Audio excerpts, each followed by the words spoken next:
Kumpirmado, Ambit Nabus, ibinunyag na totoo na ang relasyon ng Kim Pao at Tila Cam, so happy.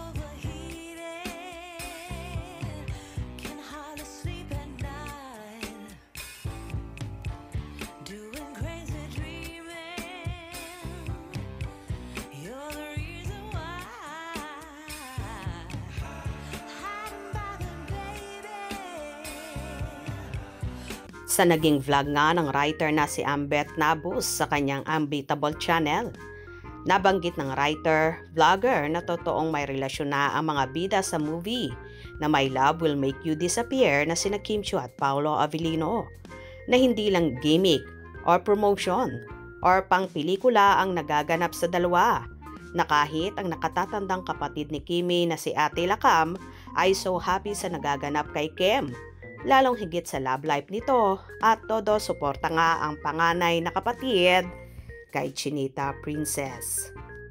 Will make you disappear. Hindi sila magdi-disappear kailan masabi naman ni Kim. So, sinabayan pa rin ito ng mga usapin na hindi porque may movie lumalabas na may mga pakulunan naman na sila na ganyan. Dahil totoo naman talaga na sila na. Yes. May mga ebidensya ng hindi mo matatawaran na nagpapatunay na something is going on between the two of them na mas malalim na more than friendship, kumbaga. Kaya Totoo naman ang sinabi ni Ambit na talagang may relasyon na ang Kim Pao, na ayaw pa lang nilang aminin sa publiko, na kahit nga ang mga kasamahan ni Kimi sa noontime show na It's Showtime ay palagi siyang binubuyo ng mga kasamahan sa araw-araw na mga ginagawa ng dalaga at kung sino palagi ang kasama nito. Kahit nga noong birthday ni Direk Lino Cayetano ay present ang Kim Pao, at noong first year death anniversary ni Sir Deo ay nandun din ang magjowa na palaging magkatabi.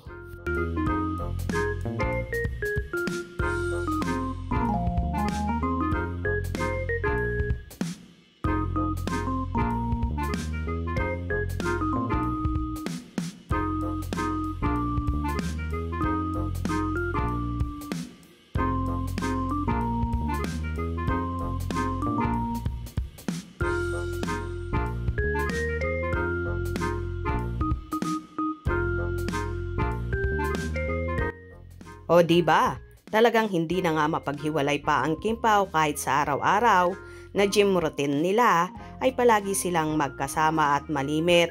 Hatid sundo pa nga ng actor ang actress sa It's Showtime. Kaya naman lalong marami ang kinikilig sa studio ng ABS-CBN. Hope you enjoyed. Please subscribe for more info.